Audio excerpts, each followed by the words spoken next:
I was standing at the airport check-in counter. Confirmation email pulled up on my phone, when my father appeared with my younger brother Derek. Dad smiled like nothing was wrong and said he gave my seat to Derek. My seat. The one I paid $2,900 for. 6 months of saving, planning every detail of my first real vacation in 5 years. The agent looked confused. Dad just shrugged and said Aunt Linda insisted Derek needed this trip for networking. Some genius CEO opportunity. I felt my stomach drop. The airline agent, a woman named Crystal with tired eyes and a professional smile, looked between us like she was watching a tennis match. I set my driver's license on the counter, along with my credit card receipt, showing the charge from 6 months ago, $2,900.18, to be exact. "Sir, this ticket is in your name," Crystal said to me, her fingers hovering over her keyboard. "I'm not sure I understand what's happening here." "There's been a change," my father said, stepping forward like he owned the place. He's always had that energy, that assumption that the world would bend to whatever he wanted. "My other son needs to take this flight instead. It's a business opportunity." I stared at him. "Dad, I paid for this ticket. This is my vacation." Derek stood behind Dad, smirking slightly, holding a designer duffel bag I knew he couldn't afford. He was 26, 4 years younger than me, and he'd been coasting on other people's money his entire adult life. Right now he looked like someone who'd just won a prize he didn't deserve. "Tyson, don't be selfish about this," Dad said, using that tone he always used when he wanted me to fall in line. Disappointed but not surprised. Like I was a child throwing a tantrum over something small. "Derek's got a real chance here. This investor could change everything for him." "What investor?" I asked, my voice getting louder. Other travelers were starting to glance our way. "What are you talking about?" "His startup," Dad said impatiently. "Tech Venture Solutions. Aunt Linda's been helping him build something real. And now he's got a meeting in Dubai with a major investor. This could be huge for him." Crystal cleared her throat. "Gentlemen, I need to clarify. This ticket is non-transferable. It's in Tyson's name. We can't just switch passengers." Dad's jaw tightened. He reached into his jacket and pulled out his phone, scrolling through something. "I already took care of it. I called 3 days ago and had the name changed." My blood went cold. "You what?" "I have your email password," Dad said, like this was no big deal. Like he hadn't just admitted to fraud. "I set up that email for you years ago, remember? I called the airline, verified the account, and requested the name change. It's done." I looked at Crystal. She was typing rapidly, her expression growing more concerned. "Sir, I'm seeing notes here that someone did call in, but this kind of change requires the original ticket holder's consent. If you weren't the one who authorized this, we have a serious problem." "I didn't authorize anything," I said, my hands shaking.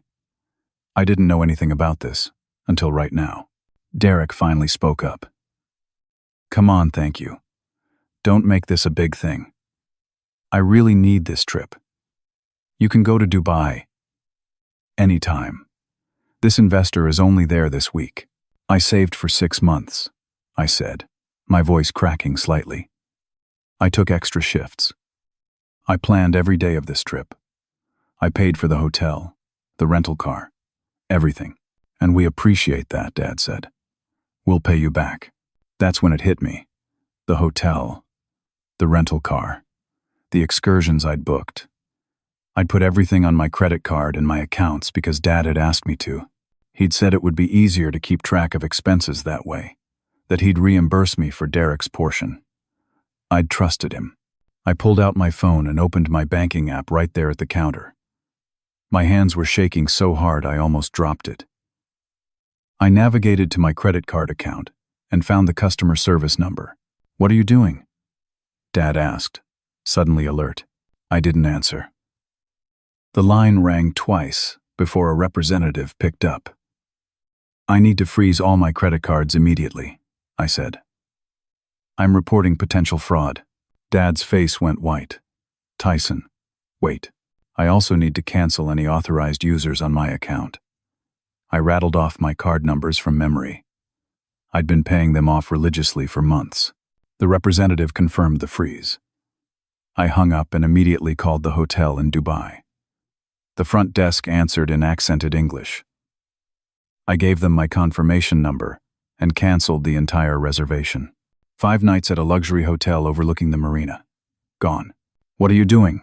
Derek shouted. Now he looked panicked instead of smug. I called the rental car company next. Cancelled. Then the Desert Safari Tour Company. Cancelled. The dinner cruise. Cancelled. Everything I'd planned and paid for, I systematically dismantled while standing at that airport counter. Crystal had backed away slightly, clearly uncomfortable with the family drama unfolding in front of her. You can't do this, Dad said, his voice rising. Derek needs that hotel reservation. That's where he's meeting the investor. Then Derek should have booked his own hotel, I said. My voice sounded strange to my own ears. Calm. Cold. Nothing like how I felt inside. That's when I heard heels clicking rapidly across the terminal floor. I turned to see Aunt Linda rushing toward us, her face flushed. She's my father's older sister, always impeccably dressed, always convinced she knows what's best for everyone. What's going on? She demanded, looking at the scene.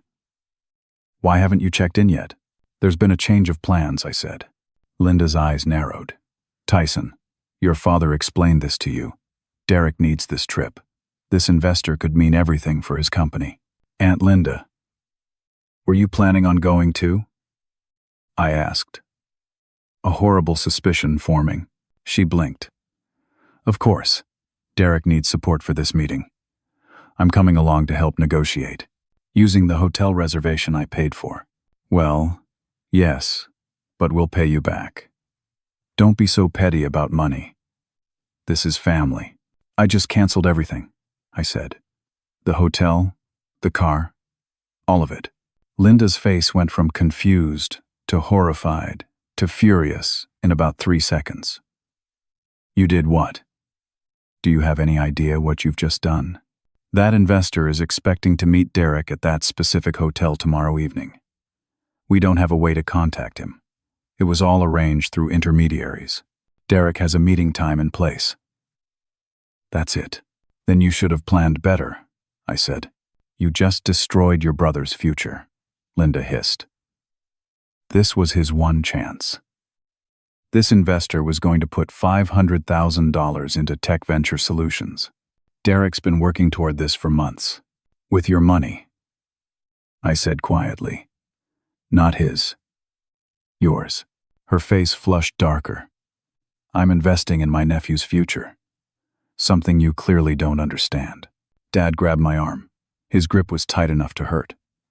You stranded us, he said, his voice shaking with rage. After everything I've done for you, after I raised you, sacrificed for you, this is how you repay me? By sabotaging your own brother? You committed fraud, I said, pulling my arm away. You accessed my email without permission. You changed my ticket without consent. You planned to use my money without asking me. It's just money, Dad shouted. Now people were definitely staring. A few had their phones out. Family is more important than money. What's wrong with you? Derek jumped in, his voice cracking. You're jealous. You've always been jealous that I'm doing something with my life while you're just a project manager going nowhere. That stung more than I wanted to admit. I'd worked hard to get where I was. I had a stable job, my own apartment, savings. But to them, I was boring. Safe. The responsible one who could be counted on to sacrifice for the dreamer. I'm not jealous, I said quietly. I'm just done being used. Crystal, the airline agent, had called for security. 2 uniformed officers were approaching, talking into their radios. The situation was escalating beyond a family dispute. Sir, we're going to need you all to either complete your check-in or move away from the counter, one of the officers said. You're disrupting other passengers. This is assault, Linda shrieked, pointing at me. He's stolen from us. He's ruined a business deal worth hundreds of thousands of dollars. The officer looked at me. Sir, is there a dispute here? My father fraudulently changed my airline ticket without my permission, I said. I'd like to file a report. Dad's face went purple. You're going to have me arrested? Your own father? I'm going to protect myself, I said. Derek lunged forward like he was going to grab me, but the security officer stepped between us. Everyone needs to calm down right now, he said firmly. I looked at my father, my brother, my aunt. 3 people who were supposed to love me, who were supposed to want what was best for me. All I saw was rage, entitlement, the absolute conviction that I owed them whatever they wanted. I picked up my license and credit card from the counter. I'm going home, I said. Good luck with your business meeting. I turned and walked toward the exit. Behind me, I could hear Dad screaming. This isn't over. You hear me, Tyson? This isn't over. He was right about that. But not in the way he thought. The ride home in my Uber was silent except for the driver's radio playing soft jazz. My hands were still shaking. I kept replaying the scene at the airport, wondering if I'd overreacted, wondering if I was the terrible person they'd made me feel like. By the time I unlocked my apartment door, my phone was already exploding. I'd turned the ringer off at the airport, but now I could see the notifications piling up. 23 missed calls, 47 text messages, 6 voicemails. I sat on my couch and made the mistake of looking. My mother had called 4 times. My parents divorced when I was 12, and Mom usually stayed out of Dad's drama, but apparently not this time. Her voicemail made my chest tight. Tyson, your father just called me in tears. I can't believe you would do this to your own family. Derek had a real chance at something and you destroyed it out of spite.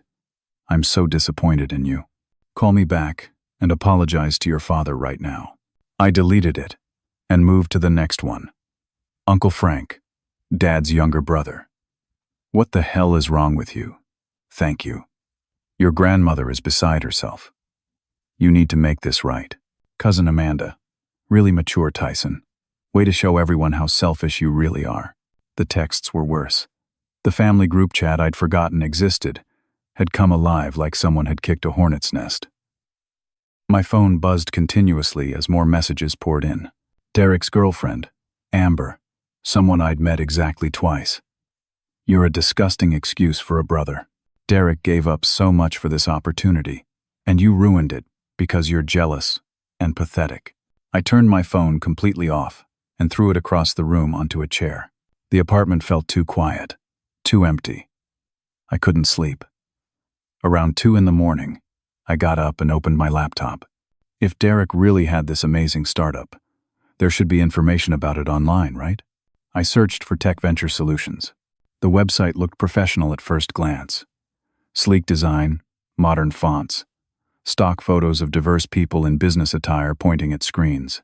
But as I read through it, I realized there was no actual information, no product description, no service offering, just buzzwords. Leveraging synergistic paradigms to optimize vertical integration, disrupting the innovation space through agile methodologies. It was gibberish, dressed up in corporate speak. I checked LinkedIn. Derek's profile showed him as founder and CEO of Tech Venture Solutions for the past 8 months, but he was the only employee listed. No team. No board. Nothing. I searched for news articles, press releases, anything that would indicate this was a real company doing real business. Nothing. The company wasn't even registered with the Better Business Bureau. I sat back, staring at my screen. 8 months. Aunt Linda had been giving Derek money for 2 years, according to her earlier comment. What had he been doing before Tech Venture Solutions? I remembered something. Years ago, Aunt Linda had left her laptop at my apartment after a family dinner. She'd asked me to hold on to it until she could pick it up. I'd helped her log in when she forgot her password, walked her through resetting it. The password she'd chosen was Derek2020 because that was the year he'd graduated college. I wondered if she'd ever changed it. My conscience nagged at me. This was wrong. An invasion of privacy. But something felt off about all of this. And if Linda was being scammed by her own nephew, didn't she deserve to know? I found her bank's website and hesitated with my fingers over the keyboard. This was crossing a line. But then I remembered the way she'd screamed at me in the airport. The lawsuit threat. The absolute conviction that I'd ruined Derek's life. I typed in her email address. Tried the old password. It worked. I felt sick as I navigated to her transaction history. What I found made me feel sicker. Transfer to Derek Hamilton, $3,000. 2 months ago. Transfer to Derek Hamilton, $4,000. 3 months ago. Transfer to Derek Hamilton, $3,500. 4 months ago. I scrolled back through 2 years of statements. The transfers were consistent. Sometimes $3,000, sometimes $5,000, once even $7,000. I added it up roughly in my head. $85,000. Aunt Linda had given Derek $85,000 in 2 years. I logged out quickly, feeling like I'd done something dirty.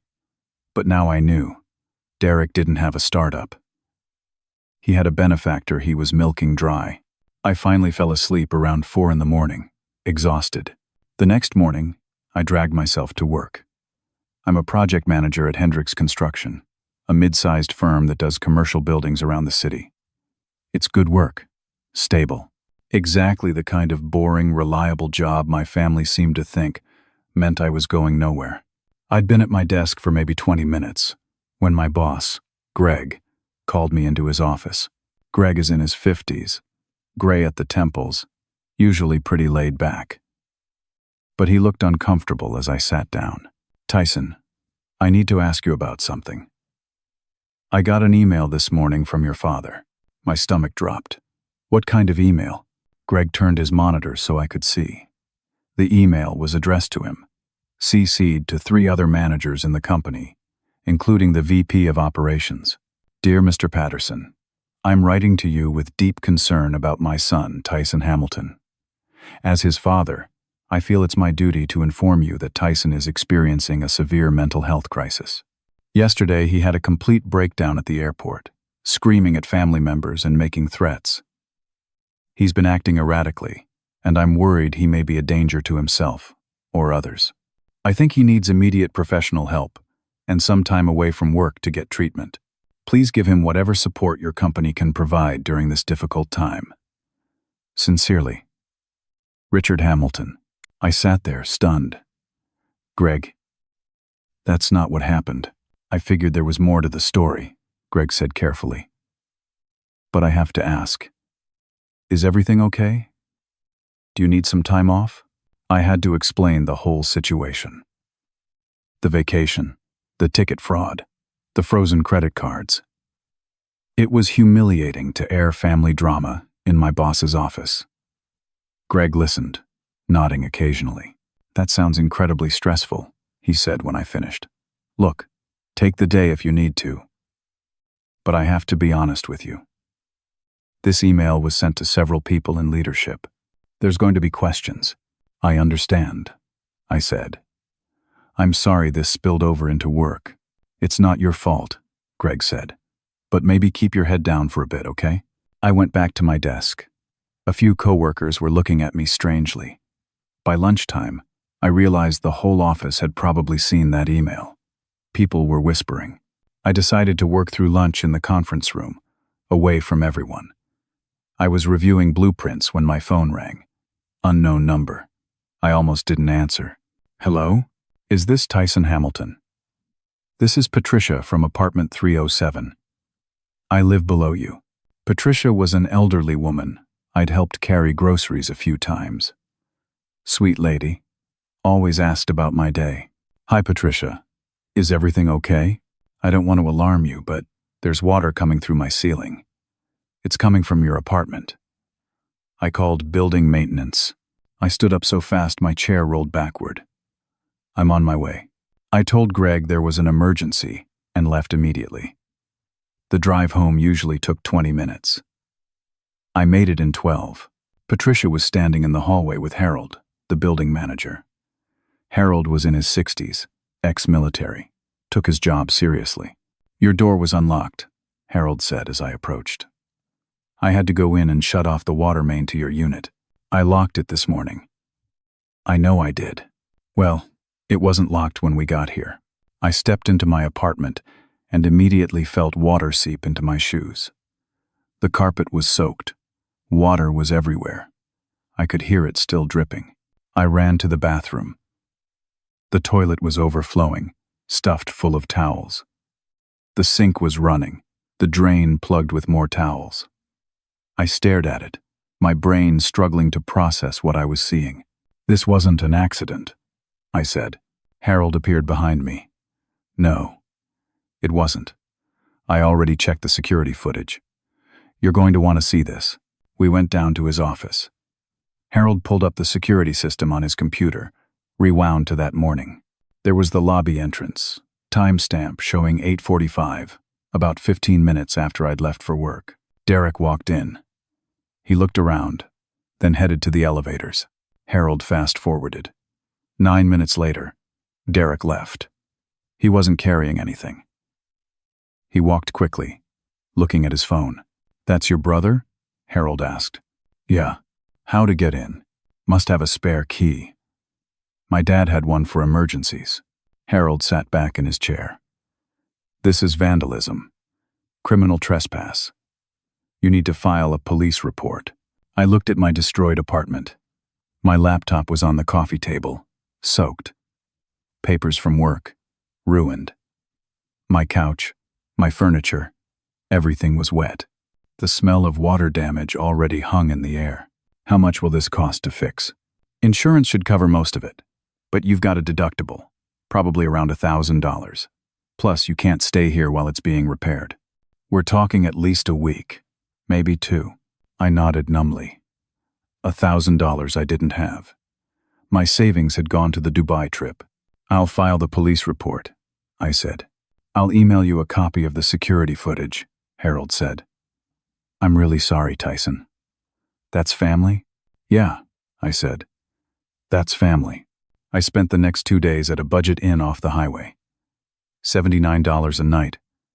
Thin walls, a bathroom that smelled like industrial cleaner. It was what I could afford on short notice. Officer Santos had taken my police report seriously.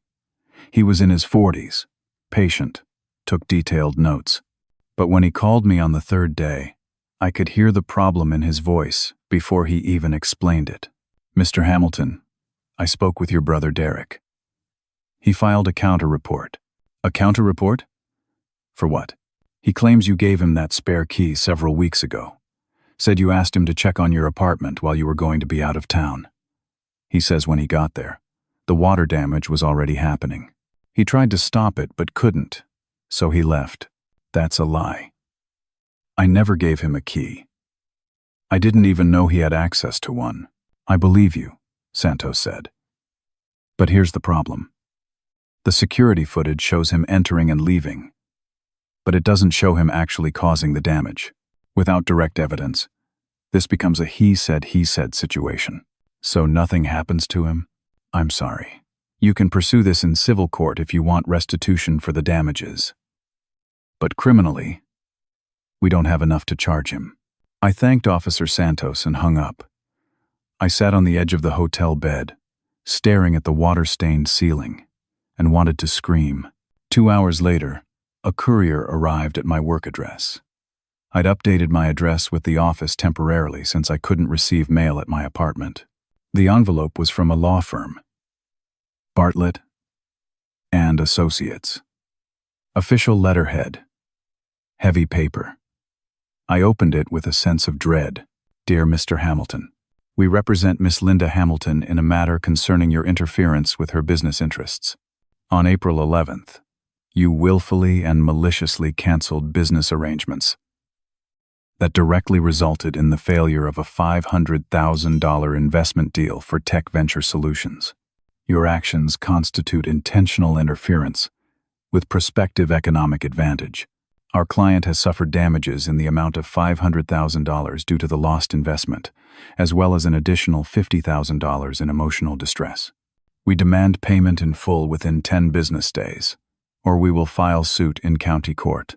Please contact our office immediately to arrange payment. I read it 3 times. They were suing me for $550,000. I called the law firm. The receptionist transferred me to a lawyer named Martin Bartlett. He had a smooth voice, professional, but with an edge of aggression. Mr. Hamilton, thank you for calling. I assume you received our letter. I can't pay $550,000. I don't have that kind of money. Then we'll be filing suit. We're prepared to pursue judgments against your wages, your assets, whatever is necessary to recover our client's damages. This is ridiculous. I didn't cause Derek to lose any investment. His company isn't even real. That's a matter for the court to decide. You have 10 days, Mr. Hamilton. He hung up. I sat at my desk, hands shaking, staring at the letter. Even if this lawsuit was completely frivolous, I'd need a lawyer to defend myself. Lawyers cost money I didn't have. I searched online for information about defending against lawsuits.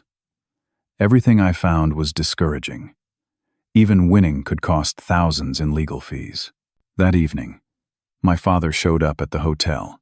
I don't know how he found me. Maybe he called every cheap hotel near my apartment until he found one with a Tyson Hamilton registered. He knocked on my door at 7:30, and when I opened it, he had his hands up in a peaceful gesture. Can we talk? Just talk. No yelling. I let him in. He sat in the room's only chair. I sat on the bed. We looked at each other for a long moment. Linda's really upset, he said finally. That lawsuit is real, Tyson. She's not bluffing. Dad, Derek's company is fake. There was no investor. This is all a scam. You don't know that? Yes, I do. I looked into it. Tech Venture Solutions doesn't do anything. It doesn't make anything, sell anything, provide any service. It's just a name Derek uses to take money from Aunt Linda. Dad's jaw tightened. You don't understand business. Startups take time to develop. 2 years and $85,000 later? Come on, Dad. How do you know how much Linda's invested? I didn't answer that. Dad leaned forward. Look, here's what I came to say. Linda will drop the lawsuit. I'll make sure of it. But I need you to do something for me. What? Take out a personal loan. $15,000. Give it to Derek so he can salvage this investor relationship. He's going to fly to Dubai on his own dime, but he needs money for the hotel, expenses, to look professional. I laughed. Actually laughed. You want me to give Derek $15,000? After everything? I'll pay you back. 6 months, I promise. Why don't you take out the loan? Dad looked away. My credit's not great right now. Why not? Because I co-signed on some business loans for Derek. He's behind on payments. The bank's been calling me. There it was. The real reason Dad was so desperate for Derek's business to succeed. Dad was on the hook. How much did you co-sign for? I asked. $40,000. Dad, he needed capital. I believed in him. But if his business doesn't work out, I'm responsible for that debt. Do you understand what that means? I could lose my house. My retirement is already almost gone because I've been making Derek's payments. I stared at my father. He looked older suddenly, tired, scared. So that's what this is about, I said. You weren't helping Derek out of love. You were trying to save yourself. It's both, Dad said. I love my son, both my sons. But yes, I'm in trouble financially. And if you just let Derek take that trip, maybe this investor would have come through. Maybe Derek could have paid back everything. There is no investor, Dad. Don't you see? Derek's been stringing Linda along for years. He'll do the same to you until there's nothing left. Dad stood up. His hands were clenched into fists. You don't get it. You've never understood what it's like to take risks. You just go to your safe little job and collect your paycheck and judge the rest of us. I'm not judging. I'm just not enabling. You're letting your own father lose everything out of pride. No, Dad. You're losing everything because you made bad choices. That's not my fault. He stared at me for a long moment, then walked to the door. You're going to regret this, Tyson. When I lose my house, when Derek's life falls apart, when this family completely breaks, you're going to have to live with knowing you could have prevented it. He left. The door clicked shut softly. I sat there in the silence of the hotel room, listening to a couple arguing through the thin walls, and wondered if he was right. The next morning, my girlfriend Jennifer called. We'd been dating for 8 months. She was a teacher at an elementary school, kind and patient, usually stayed out of family drama, but her voice on the phone sounded different. Careful. Can we meet for coffee? She asked. We met at a place near her school. Jennifer looked pretty as always, her hair pulled back, but there was something guarded in her expression. I talked to your mom, she said after we ordered. My stomach sank. When? She called me yesterday. She's really worried about you, Tyson. She thinks you're having some kind of breakdown. I'm not having a breakdown. I'm dealing with my family trying to steal from me. That's not how she described it. She said you destroyed Derek's opportunity over a vacation. She said you're being vindictive and cruel. Jennifer, they committed fraud. They tried to steal my identity. Your mom didn't mention anything about that because she doesn't want to believe it. Jennifer looked down at her coffee. I've been thinking about this a lot. About us. And I think maybe we should take a break. I felt something cold settle in my chest. Because of my family? Because of how you're handling your family. I believe in forgiveness, Tyson. I believe in being the bigger person. Family is supposed to be forever. And watching you just cut them off over money makes me wonder what you'd do if we had a disagreement. This isn't about money. It's about respect, boundaries. It sounds like you're choosing to be alone rather than working things out. That's not the kind of partner I want to be with. She left before I could respond. Just stood up, put $5 on the table for her coffee, and walked out. I sat there alone, coffee getting cold in front of me, and realized I'd lost her too. 1 week after the airport incident, I tried to log into my bank account online. My laptop had been replaced, thanks to work issuing me a new one after the flooding, though I'd had to explain that situation too. I needed to check my balance, see what I had left after the hotel costs. The screen showed an error message. I tried again. Same error. I called the bank's customer service line. After holding for 7 minutes, a representative named Marcus answered. I can't access my account online, I said. Can you tell me what's going on? Let me check. Can you verify your account number and social security number? I provided both. Okay, I see the issue. Your account has been flagged due to suspected fraud. All access has been temporarily frozen. My blood ran cold. What fraud? Someone reported unauthorized transactions on this account. When that happens, we freeze everything to protect the account holder. The fraud department is investigating. I didn't report anything.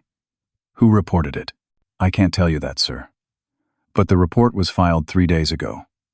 The investigation can take 7 to 10 business days. I need access to my money. I have bills to pay. I understand. But we have to follow protocol. Once the investigation is complete, access will be restored if no fraud is found. Marcus, I'm telling you right now, I didn't authorize this. Someone is doing this maliciously. That's exactly what someone committing fraud would say, sir. I wanted to throw the phone across the room. Instead, I forced myself to stay calm. Is there anything I can do to expedite this? You can come into a branch with 2 forms of ID and speak to a manager. They might be able to help. I went to the nearest branch during my lunch break. The manager, a woman in her 30s named Carol, listened to my story with increasing concern. The report came from someone with access to your account information, she said. They knew your social security number, your mother's maiden name, your address history. Everything matched. My father has all that information. He helped me set up this account when I was 18. Carol looked uncomfortable. If a family member is using your information fraudulently, you need to file a police report. I already did. For a different incident. This is escalating. She checked her computer. I'm going to make a note that you were here and that you're disputing the fraud claim. That might help speed things up, but I can't override the freeze. I'm sorry. I walked out of the bank and checked my wallet. $43 in cash. That was all I had until the bank unfroze my accounts. Rent was due in 5 days. $1,400 that I couldn't pay. My phone rang. It was Greg. Tyson, can you come to my office when you get back? Sure. Is everything okay? Just come see me. I drove back to work with a sense of impending doom. Greg's office door was open. Susan from HR was there too, sitting in one of the chairs. That was never a good sign. Sit down, Tyson, Greg said. Saturday. Susan opened a folder. Tyson, we had a visitor at the office this morning. Your aunt, Linda Hamilton. What did she want? She spoke with several executives, including our CEO. She made some very serious allegations. What kind of allegations? Susan looked uncomfortable. She claimed you stole money from her. She showed them copies of canceled reservations, credit card freezes, documentation of financial damages. She said you cost her family over $500,000. That's not true. I canceled reservations I paid for myself. She's suing me frivolously. She also said you've been behaving erratically and might be unstable. She showed them your father's email about your mental health. I'm not unstable. My family is harassing me. Greg spoke up. Tyson, I believe you. But the CEO is concerned about the company's reputation. Having an employee involved in this kind of public dispute, especially with legal threats, it's not good for business. I felt my chest tighten. What are you saying? We're placing you on administrative leave, Susan said, with pay, while we investigate the situation. Investigate what? I haven't done anything wrong. We have to take allegations seriously, especially claims that an employee might be unstable or dangerous. I'm not dangerous. We're not saying you are, Greg said quickly. But we need time to sort this out. You'll still be paid. Just don't come into the office for now. For how long? A week or 2. Maybe longer. We'll let you know. Susan stood up. I need you to pack your personal belongings. Security will escort you out. The walk to my desk was the most humiliating experience of my life. Everyone watched as I put my few personal items in a box. A photo of Jennifer and me at a baseball game, a coffee mug, some pens, a security guard named Tom, who I'd said hello to every morning for 3 years, walked behind me to the elevator. Sorry, Tyson, he muttered. Just doing my job. I know. Coworkers stared as I left. I could see them whispering. Tomorrow, they'd all be talking about how I got escorted out by security. I drove to a coffee shop because I couldn't face going back to the hotel room. I needed Wi-Fi. I needed to think. I bought a $2 coffee I couldn't afford and sat in the corner with my laptop. I was so focused on trying to figure out my next move that I almost missed the friend request notification on social media. Someone named Brian Whitmore wanted to connect. The name wasn't familiar. I clicked on his profile. White guy. Early 30s. Worked in tech according to his bio. We had no mutual friends. Usually I ignored requests from strangers, but something made me accept. A message appeared immediately. Hi, Tyson. I know this is weird, but I think we need to talk about Derek and Linda. I have information you need to see. I stared at the message. This could be anything. A scam. Another one of Derek's friends coming to harass me. But I was drowning, and someone was throwing me a rope, even if I didn't know where it led. "Who are you?" I typed back. I was Derek's business partner. We started Tech Venture Solutions together 9 months ago. He pushed me out after 3 months and stole my equity. I've been trying to warn people about him ever since. "Can we meet in person?" I asked. "I'm in the city. Can you do coffee tomorrow morning?" We arranged to meet. I spent the rest of the evening researching Brian Whitmore. His LinkedIn profile checked out. He'd worked at several legitimate tech companies, had good recommendations, seemed real. There were some posts from a year ago about starting a new venture, then nothing. That night in the hotel room, I barely slept. Brian was already at the coffee shop when I arrived the next morning. He was tall, thin, wearing glasses and a faded sweater. He had a manila folder in front of him. "Thanks for meeting me," he said as I sat down. "I've been following the news about your lawsuit. Saw your name and recognized the family connection. How much do you know?" "Enough. Derek talked about you sometimes. Called you his uptight brother, who never took risks."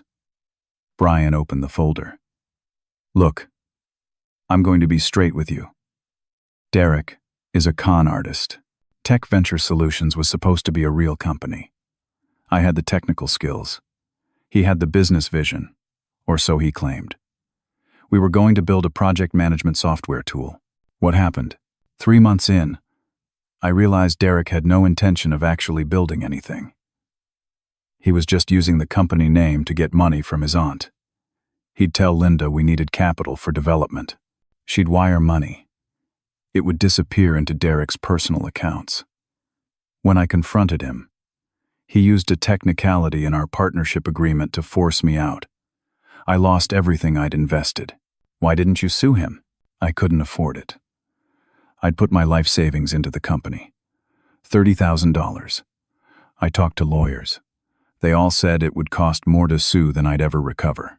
So I just had to walk away and watch Derek keep running the scam." Brian pulled out printed emails. But I kept copies of everything. Company emails, financial records, conversations between Derek and Linda. I still had access to the business email account for a while before Derek locked me out. "Look at this." He pushed several pages across to me. I started reading.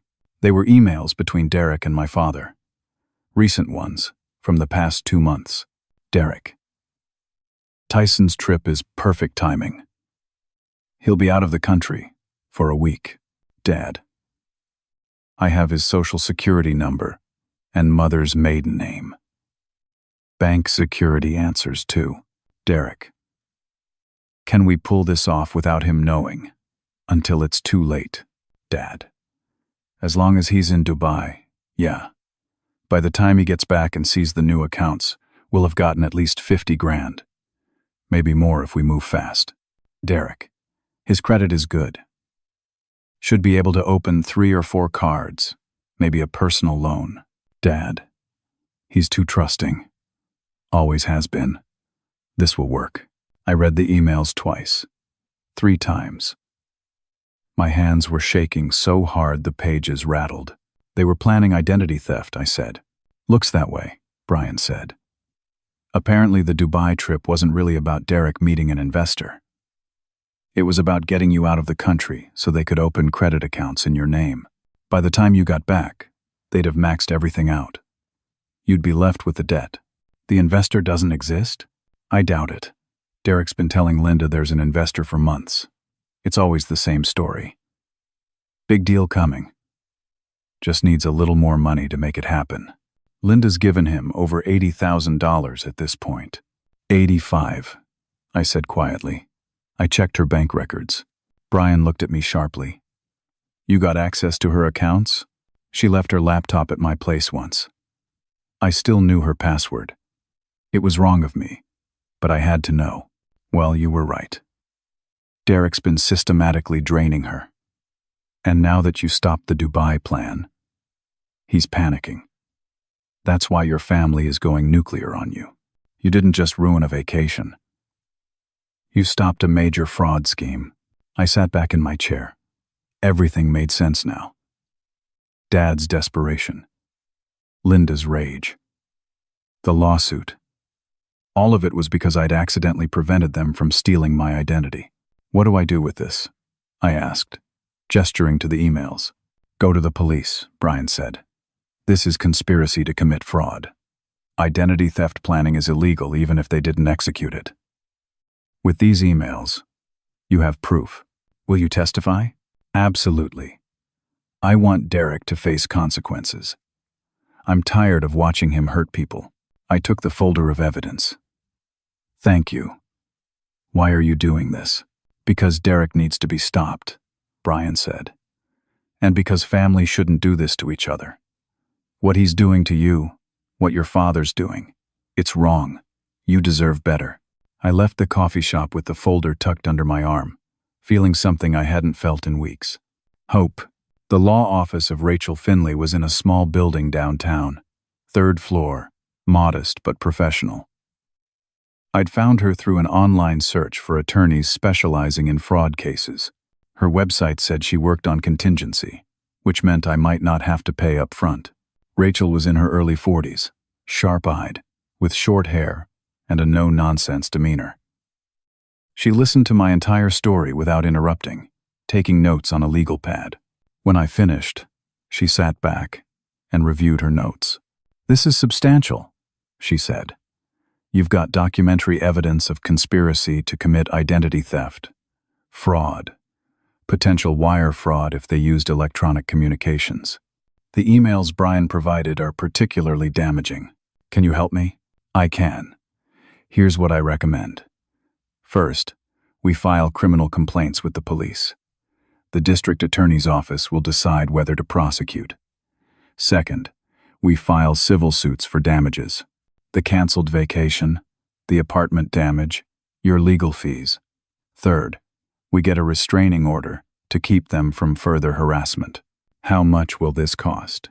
I'll take the civil case on contingency. I get 30% of whatever we recover. For the criminal side, that's up to the state. You won't pay for prosecution. The restraining order will have court filing fees, probably around $300. I didn't have $300, but I didn't mention that. What are the chances we win? Civil case. Very strong with this evidence. Criminal case depends on the DA, but the emails are compelling. Identity theft conspiracy is serious. Your father and brother could face jail time. I don't want to send my father to jail. I just want them to stop. Rachel looked at me seriously. Tyson, I understand that, but you need to protect yourself. If you don't pursue this, they'll continue. They'll find another way to exploit you or someone else. Sometimes the kindest thing you can do for someone is let them face consequences. I nodded slowly. Okay, let's do it. We spent the next 2 hours going through everything. Rachel drafted criminal complaints. She photocopied all my evidence. Brian had agreed to come in later that week to give a formal statement. One more thing, Rachel said. We should probably talk to your Aunt Linda. She might be willing to testify against Derek once she understands she's been scammed. I hadn't considered that. You think she'd turn on him? She's lost $85,000. Once that anger shifts from you to Derek, she could be a powerful witness. That afternoon, I called Linda. She didn't answer. I left a voicemail, asking her to call me back. That I had important information about Derek's company. She called back an hour later. Her voice was cold. What do you want, Tyson? I need to talk to you in person. About Tech Venture Solutions. I have proof. It's not what Derek told you it is. I'm not interested in your conspiracy theories. Aunt Linda, please. Just meet with me for 30 minutes. If you still want to sue me after, fine. But you deserve to know the truth. She was quiet for a long moment. Fine. Tonight. 7 o'clock. My house. I brought Brian with me. And Rachel, who'd agreed to come for moral support. The three of us stood on Linda's front porch, and I felt like I was about to break her heart. Linda opened the door. She looked tired, older than I remembered. She let us in without a word, led us to her living room. "This better be good," she said. I let Brian do most of the talking. He explained how Tech Venture Solutions started as a legitimate idea. How Derek had slowly revealed his true intentions. How he'd pushed Brian out and continued operating a shell company. Linda's face went through several expressions: disbelief, confusion, doubt, then something harder: anger. When Brian finished, I showed her the bank records I'd printed from her account. I confessed to accessing her information, apologized, but showed her the pattern of transfers. $85,000 in 2 years, I said quietly. "Aunt Linda, Derek has no product, no employees, no business. He's been living off your money. He told me they were close to a breakthrough," Linda said, but her voice was hollow. "He's been telling you that for 2 years, I said. There's never going to be a breakthrough. There was never going to be an investor in Dubai. Then why did he need the trip?" Rachel spoke up. "Because they were planning to use Tyson's identity to open credit accounts while he was out of the country. Here." She handed Linda copies of the emails between Derek and my father. Linda read them. Her hands started shaking. When she finished, she looked up at me with tears in her eyes. "Richard was in on this? Dad co-signed Derek's loans. He's financially desperate. They were going to steal from me, to save themselves." Linda stood up and walked to the window. Her shoulders were shaking. We waited in silence. "I feel so stupid," she finally said. "I believed in him. I thought I was helping family." "You were trying to help," I said. "Derek took advantage of that." She turned around. "What do you need from me?" "Testimony. If you're willing. The district attorney will want to hear from you as a victim of Derek's fraud." "And the lawsuit?" "I need you to drop it. Please. I don't have $500,000. I don't have any money.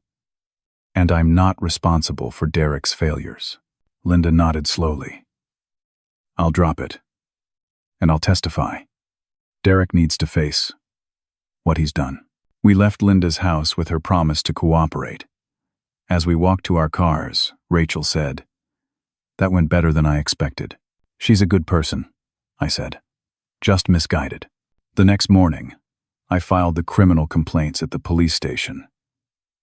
A different officer took my report this time, a younger woman named Torres. She reviewed everything carefully, made copies of the emails, took my statement. "This will go to the district attorney's office," she said. "They'll decide whether to prosecute. Given the evidence, I'd say chances are good." I left the police station feeling lighter than I had in weeks. That feeling lasted about 6 hours. I was back at the hotel when my phone rang. Building manager Harold. "Tyson, you need to get over here. Your father tried to break into your apartment." I drove over immediately. Police were already there. Dad was sitting in the hallway in handcuffs, his face red, yelling at the officers. Harold explained what happened. He showed up with a key. "But we changed your locks after the flooding, remember?" When he couldn't get in, he tried to force the door. I caught him and called police. Dad saw me and his expression twisted. "This is your fault. All of it. You destroyed this family." "Sir, you need to calm down," one of the officers said. "My life is over because of him." Dad shouted. "The bank is foreclosing on my house. Derek's business is failing. We're ruined. And it's because he couldn't just be a team player for once in his selfish life." "What were you trying to get from my apartment?" I asked. "Documents, papers. Something to prove you're lying about us." Officer Torres, who'd taken my complaint that morning, was one of the responding officers. She recognized me. "Mr. Hamilton, do you want to press charges for attempted breaking and entering?" I looked at my father. He was 56 years old, going bald, wearing a wrinkled shirt. He looked defeated and desperate and pathetic. He was also the man who tried to help Derek steal my identity. "Yes," I said. "I want to press charges." Dad's face crumpled. "You're really doing this? To your own father? You did this to yourself, Dad." They took him away. I watched the police car drive off and felt nothing. No satisfaction, no anger, just exhaustion. Harold stood next to me. "Family's tough sometimes." "Yeah," I said. "Sometimes it is." 3 weeks later, the district attorney's office filed formal charges. Derek was charged with conspiracy to commit identity theft and fraud. Dad was charged as an accessory and with attempted burglary. The arraignment was scheduled for the following month. The local news picked it up. Not a big story, but enough that it ran on the evening broadcast. Father and son accused in family identity theft scheme. They showed Derek's mugshot, Dad's mugshot. They interviewed the prosecutor, Tom Sanders, who explained the charges. My name was mentioned as the victim. I got calls from distant relatives I hadn't spoken to in years. Some supportive, most accusatory. My mother called. I almost didn't answer. "How could you?" she said when I picked up. Her voice was shaking. "How could you do this to your own father?" "Mom, did you read what they were planning to do? I don't care what papers you have. Richard is your father. Derek is your brother. You don't destroy family over money. It's not about money. It's about them trying to ruin my credit, my future, my life. You're being dramatic. They would have paid you back. They were going to commit identity theft. So you're sending your father to prison? You think that makes you righteous? You think that makes you better than us? I just want them to stop." "Well, congratulations. You've gotten your wish. Your father lost his house. Derek's girlfriend left him. The whole family thinks you're a monster.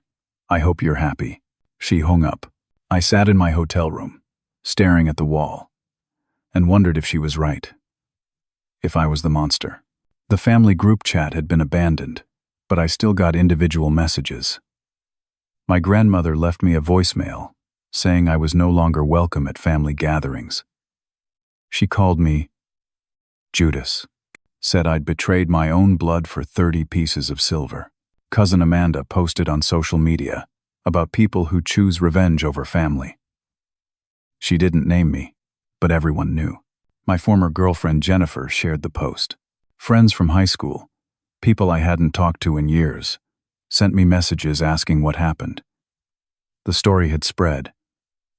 Everyone had an opinion. Greg from work called.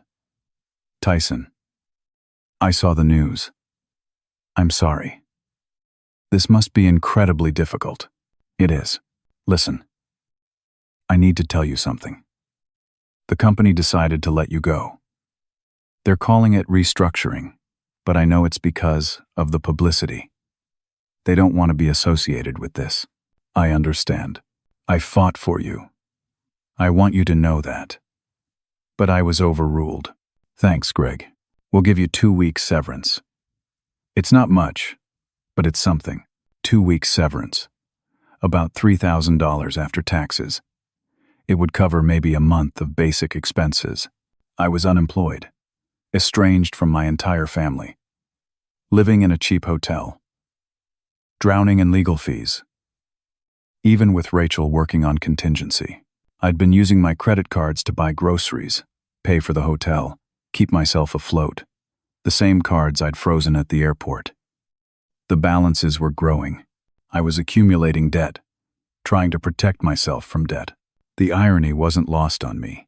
1 week before the preliminary hearing, a package arrived at my hotel room. No return address, just my name on the label. Inside were printed photographs. The first one showed me at age 19 at a college party. I was holding a beer, clearly underage. Nothing unusual for college, but not exactly flattering. The second photo showed me in what looked like a transaction with another student. My hand extended, His hand extended. Something passing between us. The angle made it look suspicious. Like drugs. It wasn't drugs. It was a phone charger. I remembered that night. My friend Justin's phone had died, and I'd lent him my spare charger. But in the photo, you couldn't tell what was being exchanged. There was a note typed on plain paper. Drop the charges against Derek and Richard. Don't testify. Tell the DA you made it all up. If you don't, these photos go to the media. We'll make sure everyone knows you're not the innocent victim you pretend to be. We'll destroy whatever reputation you have left. I called Rachel immediately. This is witness intimidation, she said when I showed her. This makes things worse for them. Not better. But if Derek releases these before the hearing, the public perception shifts. People will think I'm hiding something.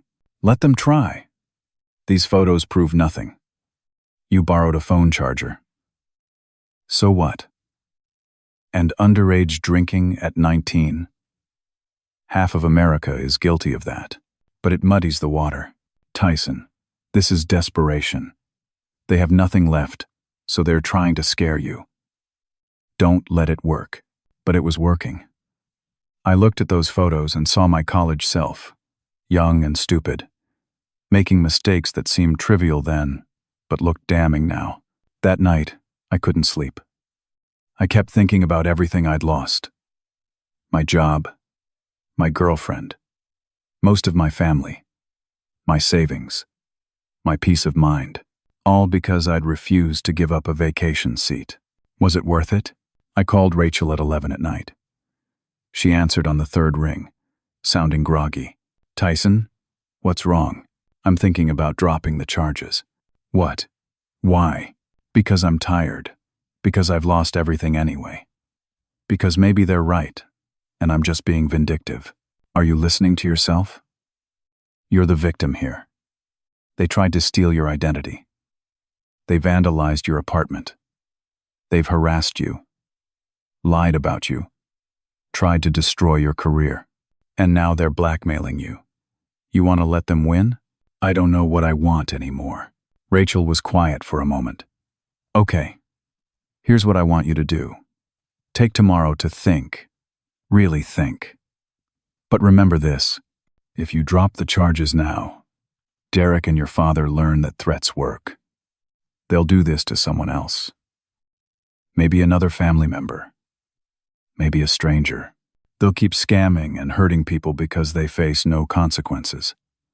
Is that the world you want to create? No. Then, get some sleep. We'll talk tomorrow. I hung up and lay in the dark, staring at the ceiling. Outside, I could hear traffic. Someone's television playing too loud through the wall.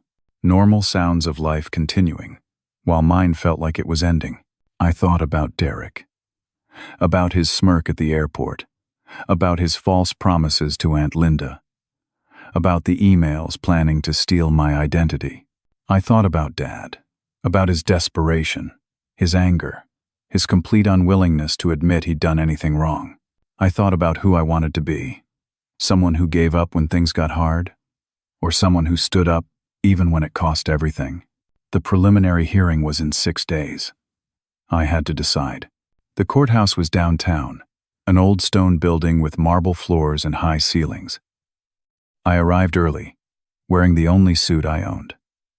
Rachel was already there, along with Brian and Aunt Linda.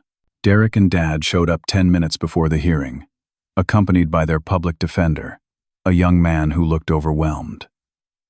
Derek wouldn't make eye contact with me. Dad glared. We entered the courtroom.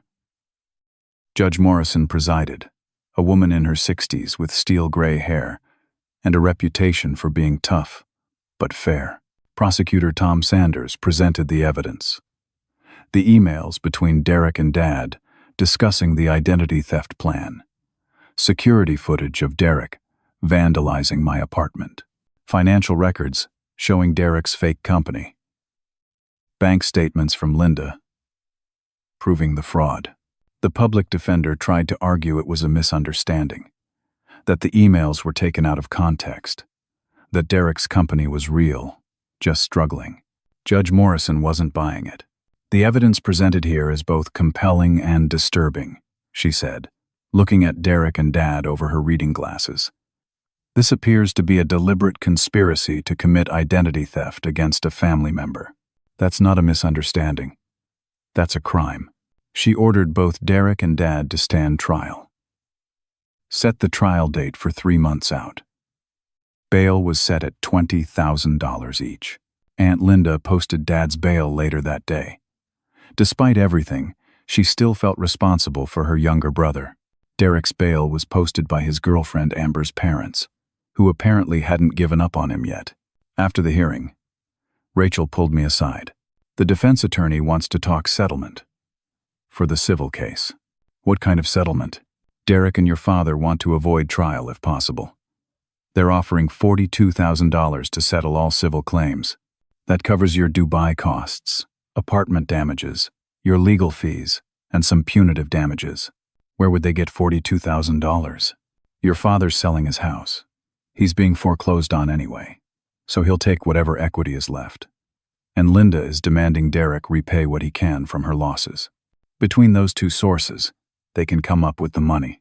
And what do they want in return? Drop the civil suits. But the criminal case proceeds. They'll plead guilty to reduced charges. Probation instead of jail time. Restitution. Criminal records." I thought about it. $42,000 would cover my debts, give me a cushion to restart my life, and they'd still face criminal consequences. "Okay," I said. "I'll take it." The settlement was finalized within a week. Derek and Dad both pleaded guilty. Derek got 3 years probation and community service. Dad got 2 years probation.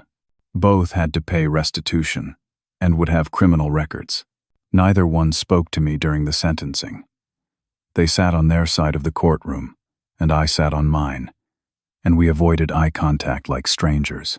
But something unexpected happened after the story went public. Local news did a follow-up piece. This time, they interviewed me. I told my side, explained about the vacation, the identity theft plan, the family manipulation. The story resonated. It went semi-viral on social media. People shared it. Thousands of comments from people relating their own stories of toxic family dynamics, of being exploited by relatives, of having to choose between family loyalty and self-protection. For every family member who called me a traitor, there were 3 strangers who called me brave. My former boss, Greg, saw the coverage. He called to apologize for letting me go. Said the company had made a mistake. Offered me my job back with a $10,000 raise. I thanked him, but declined. I'd already accepted a position at a better company, Morgan Construction, that had reached out after seeing the news. They were impressed by my integrity, by my willingness to stand up for myself. They offered me a project manager role, with better pay and better benefits than I'd had before. Other companies called too.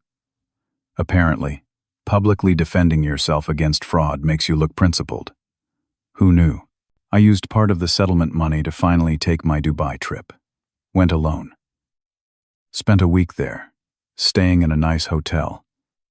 Seeing the sights I'd planned to see months ago. On my last night, I stood on the observation deck of the Burj Khalifa, looking out over the city lights. The tallest building in the world, 2,722 feet high. Everything below looked small. I thought about the journey that had brought me here. The vacation that had cost $2,900. The fight that had cost so much more. I'd lost my father. My brother. My mother refused to speak to me. Most of my extended family sided against me. I'd lost my girlfriend. Temporarily lost my job. Spent weeks living in a cheap hotel, not knowing how I'd pay next month's rent. But I'd gained something too. Self-respect. Boundaries. The knowledge that I could stand up for myself, even when everyone told me I was wrong. Aunt Linda and I talked once a week now. She was in therapy, processing how she'd enabled Derek for so long. She apologized to me repeatedly. I told her she didn't need to. We were both victims of the same person. Brian became a genuine friend. We got coffee every weekend. He was rebuilding his life too, starting fresh after Derek had burned him. Some cousins reached out privately, said they were proud of me, said they wished they had my courage. Those relationships were tentative but real. Jennifer tried to text me once, an apology. Said she understood now why I'd done what I did. I didn't respond. Some bridges, once burned, aren't worth rebuilding. The view from the Burj Khalifa was stunning. The Persian Gulf stretched to the horizon. The city sprawled below in geometric patterns of light. Somewhere down there was the hotel I'd originally booked. The places I'd planned to visit with a family that had only wanted to use me. I paid $2,900 for Dubai. But the real cost was higher. It cost me most of my family. It cost me months of stress and uncertainty and fear. It cost me the naive belief that blood automatically equals loyalty. But I got something in return. I got to look at myself in the mirror and feel proud. I got to know that when pushed to the edge, I chose myself. I set boundaries and enforced them. I refused to be a victim. My father had taught me something, though not what he intended. He taught me that enabling bad behavior doesn't help anyone. That sometimes the most loving thing you can do is let people face consequences. That family doesn't have the right to exploit you just because you share DNA. Derek would never learn if people kept bailing him out. Dad would never change if no one held him accountable. And I would have lost myself if I'd given in. Back home now, life moved forward. New job, new apartment, new perspective. Thanksgiving was coming, and I wasn't invited to any family gatherings. Christmas would be the same. Those holidays would be quiet, probably lonely. But I'd rather be alone and proud than surrounded by people who saw me as a resource to exploit. The man in the mirror looked back at me each morning, and I recognized him. He was someone who stood up, someone who said no, someone who chose himself when everyone else demanded he sacrifice. That version of me was worth more than any family reunion or awkward holiday dinner. Worth more than maintaining peace with people who had no peace to offer. I paid $2,900 for Dubai. But what I really paid for was my self-respect. And that's something nobody can take from me. Not even family. So let me ask you something. Have you ever had to choose between keeping the peace with family and standing up for yourself? Have you ever been in a position where doing the right thing cost you relationships you thought would last forever? What would you have done in my situation? I'd really like to hear your thoughts in the comments below. And if this story resonated with you, if you've experienced something similar, or know someone who has, please hit that like button. Subscribe to hear more stories about real people, facing real struggles, and finding the courage to overcome them. And share this with someone who might need to hear that it's okay to set boundaries, even with family. It's okay to choose yourself. Thank you for listening to my story. I hope it helps someone out there who's facing their own impossible choice. Remember, your self-worth isn't negotiable. Your boundaries matter, and sometimes the hardest thing and the right thing are the same thing. Take care of yourselves out there, and know that you're not alone.